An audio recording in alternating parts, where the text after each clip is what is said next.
Hello there everyone, nubkeks here and welcome back to Nub Raids. It is that most exciting time of the rotation, at least for me, where we have a 2 times chance on our void shards. I have a lot of shards to open today actually for me. I've got 36 void shards saved up, which is tons. The clan boss has been good to me. I also on my my brand new fresh free-to-play account have 2 shards on that one.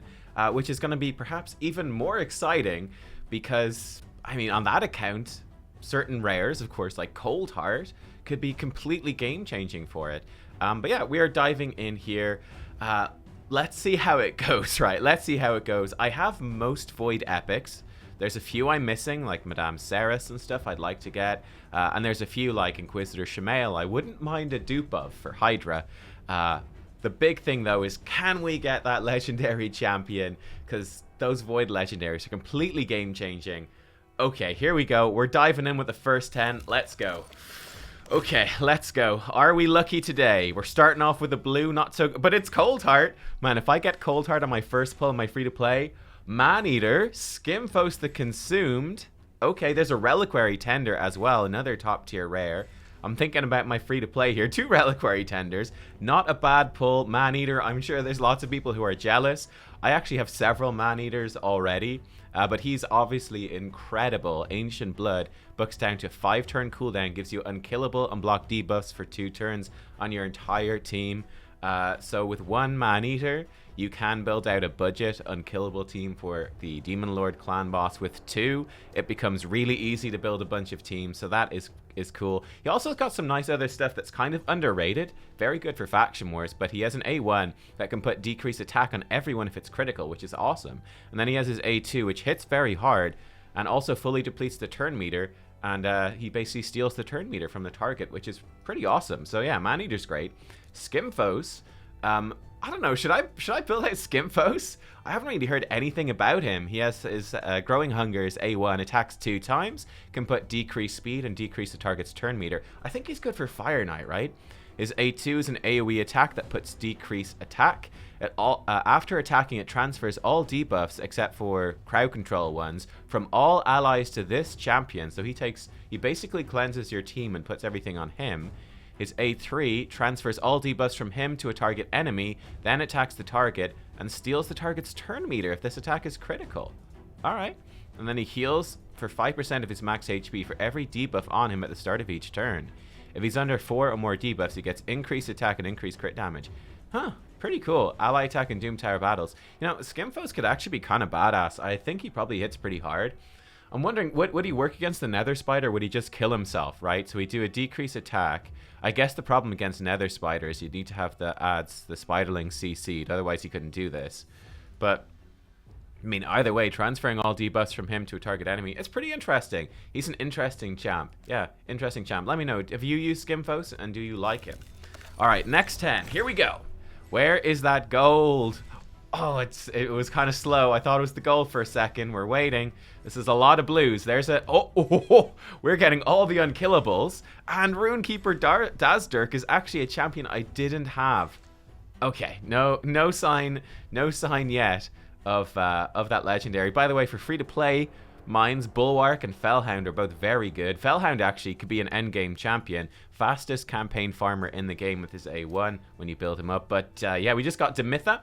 I am working on a Demytha guide. I just booked her out in Clan vs. Clan, so stay tuned for a Demytha guide in the next couple of weeks, most likely. But her A1 fires of old, attacks one enemy twice, and puts a shield for 2 turns, equal to 10% of her HP, max HP, on the ally with the lowest HP. A nice little bit of extra shielding, actually. Her A2 is amazing. 3-turn cooldown when booked, increases all ally buffs by 1 turn, and decreases all ally debuffs by 1 turn, and then heals everyone. And a basically 2.5% max HP and a further 2.5% max HP heal for each turn added to or removed from buffs and debuffs by this skill. So it's a huge heal, extending your buffs, reducing debuffs. Amazing. That's not all though. Channel the Bloodline, 5-turn cooldown, books to a 3-turn cooldown, block damage buffs on all allies for 1 turn, 15% continuous heal buff on all allies for 1 turn. She also has ally defense in all battles by 20%. So Demytha, she's the other main option easy option, I guess. I think is more intensive on speed gear, but for unkillable teams, for Demon Lord Clan Boss, she is a really good part of that with the block damage on a 3-turn cooldown. Amazing, so good. And yeah, she's also just, this is the most insane kit in general. I think she's arguably the best epic in the game. Like, she is absolutely nuts. Like, she's also going to combo very well with Operdon Clanfather, guys, right? Because what does she do? She gives a continuous heal for 2 turns, and then she also extends them, right? So you go in on turn 1, right? She's going to put out continuous heal. Operdon puts out continuous heals. Then turn 2, she extends them all. And then Operdon's going to give you tons of turn meter. Again, stay tuned for the Demytha and Operdon guides. Now, Runekeeper Dazdurk, he's new for me. I don't have him. I think he's like a mini Arbiter, if I'm not wrong. He's an A1, has a 35% chance of placing Leech, 45% when booked. That's a good A1, solid. Rune of Battle, 5-turn cooldown goes to a 3-turn cooldown when booked. 50% increased attack and 25% turn meter fill. Okay, yeah, so this is like, it's a mini Arbiter move, that's cool. And then he has Purity Sigil when ascended, removes all debuffs from all allies, heals all allies by 25% of his max HP, and I think he's got good max HP. Puts a 15% continuous heal buff for 2 turns on allies that have a debuff removed with a 4-turn cooldown. Yeah, great move. Full cleanse, big heal, and a continuous heal. Great. And then ally attack in all battles. So yeah, Runekeeper, he's a fantastic option, especially early game. He's going to be brilliant with this move in arena, and then healing and cleansing your team, putting out leeches. He's going to be amazing against bosses. He's going to be amazing everywhere. So I think he's a great epic too. Okay, we have what, 16 more? This is our last 10 pull. Come on. Where's that legendary? I'm nowhere near my pity timer, so that's okay. We got Suai Firstborn. Okay, come on. Let's go. Let's go. Can we see it? Can we get a game-changing legendary? Oh, it's not looking good. Oh, no, it's mostly rares this time. Suai Firstborn, maybe underrated, to be honest. I think I did counter in one of my top 5 epic barbarians in the game. I think she is underrated. Her A1 attacks one enemy. 50% chance to put decreased defense for 2 turns, puts increased attack and increased crit damage on her if she kills an enemy. So that's good for faction wars, and just decreased defense is solid. Then she has an AoE, decreased attack on her A2, which is pretty nice. 3-turn cooldown, 100% chance when booked, so guaranteed decreased attack on a void champion is great. And then deaden reactions, again 3-turn cooldown when booked, attacks one enemy, and before attacking has a, when booked, 100% chance of putting weaken for 2 turns. So she's bringing a lot of debuffs, right? Albeit mostly in single target, but for single target, she brings a guaranteed weaken. She has the AoE decreased attack, and then she can put decreased defense on her A1. So she could be good. Again, if you got her early game, she'd be great. She'd be really good against clan boss, decreased defense and weaken, decreased attack as well, fantastic. For dungeons and bosses, not bad either. So she's a good one. Okay, we've got 6 more. Let's go. We're pulling these. We are pulling these. Let's go. Another epic. Oh, again, actually a new champion for me. Not a champion I had before. It's Warcaster. Speaking, we're getting all of the unkillable void epics. What is this? So his A1 has a 50% chance of stealing 2 random buffs from the target. It's actually okay. Not bad. His A2, Sealing Strike, 3-turn cooldown when booked. Attacks all enemies. Has a 50% chance, 75% chance when booked, of putting block buffs for 2 turns. So he's actually a pretty solid option for Hydra. For this, you know, Void Champion, Blockbuster 2 turns, nowhere near as good as Umbral Enchantress, who has a 100% chance to put it for 3 turns, much better, but not a bad option, good for a lot of people that don't have good block buff champions. And then, here we go, he's got block buffs on all allies for 1 turn, on a 4-turn cooldown. And I mean, this is actually a great ability. This puts Demytha in perspective, right? This is considered to be a good ability, like a really good ability on an epic that can change your account and allow you to build unkillable teams. Then you look at Demytha and you go, oh my god, what the hell? And then Void ally crit rate in all battles is pretty bad. But yeah, there we go, Warcaster. 5 more to go. Let's go. Here we go. Come on. And another blue. Is it another Fellhound? Yes, it is. We got so many Fellhounds, man. I'm seeing all these rares pop up. I'm like, please give me one. We're going to get terrible rares now in my free-to-play. Just watch. We've got Ashwalker. Yeah, this for Ash. Raid Shadow Legends content creator. That's his champ, right? Another epic. Sylar! Wow, okay, cool. So I have Sylar already, but Sylar is fantastic. I still have mine at 50. Need to get her up to 60. It's an AoE A1. That's actually fine. Then another AoE attack on her A2. 3-turn cooldown when booked. And when booked up, 100% chance of putting decreased accuracy for 2 turns. Then her A3 is really the big draw. 6-turn cooldown, 4 turns when booked. And when ascended, puts 30% decreased speed on all enemies for 2 turns. And huge turn meter decrease. Decreases turn meter of all enemies by 40%.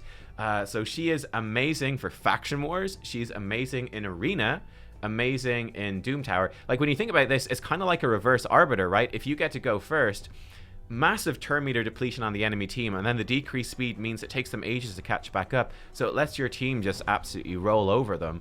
And then you can put her in things like a stun set, again for faction wars or Doom Tower, because she has these AoE hits. Decreased accuracy is not bad. I think she could be pretty okay for Spider as well. Not Spider, excuse me, for Hydra. I think she's probably not terrible, where she's going to proc Warmaster on these AoE hits. The decreased accuracy is useful, and decreased speed is obviously great for Hydra, although the turn meter depletion wouldn't do anything. I think she's a decent option, and 22% speed in faction crypts is really good as well. Right, 2 more to go. We've got, I think, a fair bevy of epics. There's probably going to be a rare. Another epic. Oh my god. It's our fusion epic. Broadmaw. Here he is. The man, the myth, the legend. I think Broadmaw is actually pretty okay. Right, his A1, 35% chance to freeze. Goes up to 45% chance to freeze. That's actually quite good. That's really good. Again, for faction wars is where he specializes. Gift. Only needs 1 book. 3-turn cooldown when it's booked. Ascended.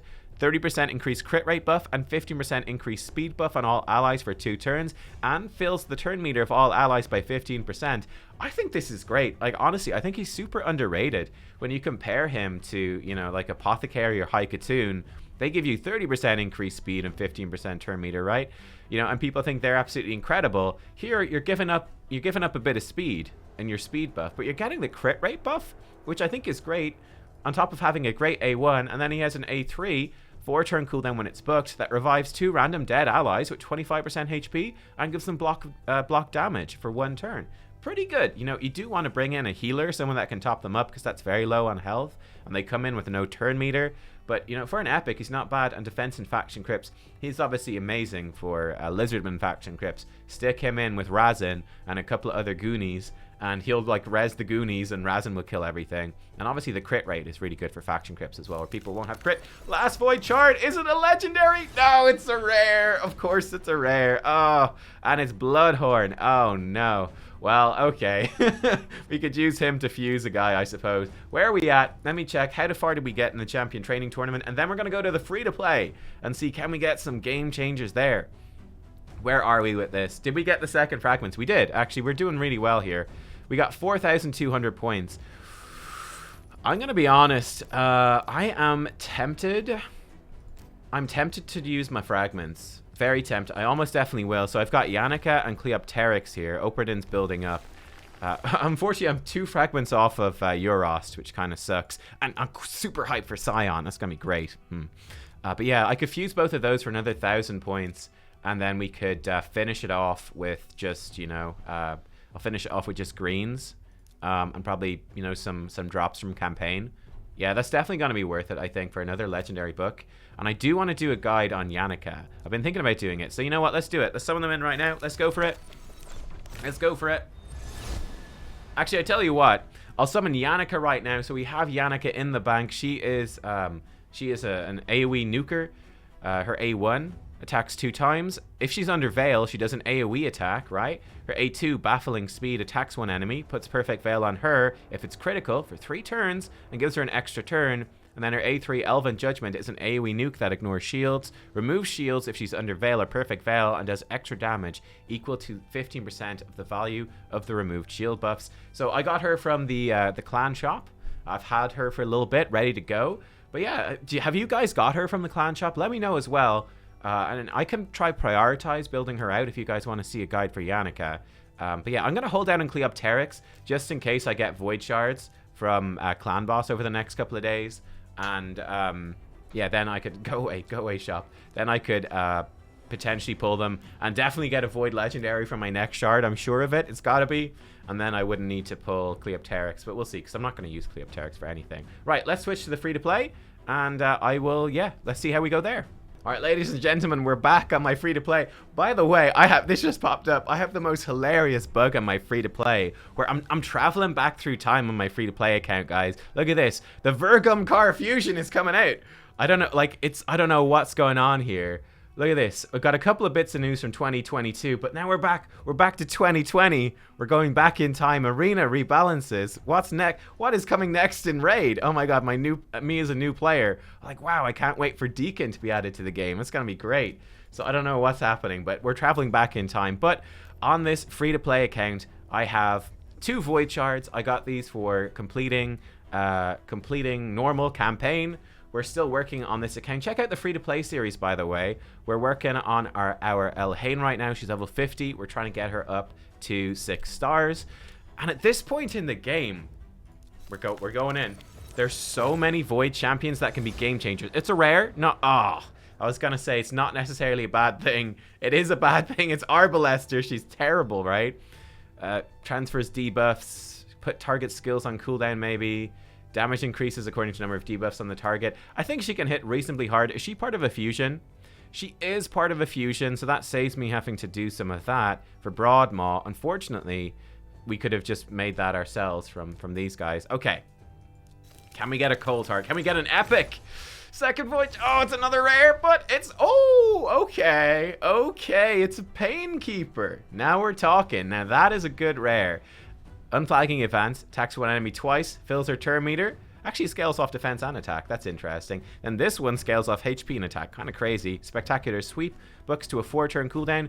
AoE attack. Heals all allies by 15% of this champion's max HP. She's probably by far the best healer I've got on this account right now. And then combat tactics is really where it's at. Decreases the cooldowns of all ally skills by 1 turn. Goes down to a 4-turn cooldown. Has ally HP and faction crypts as well.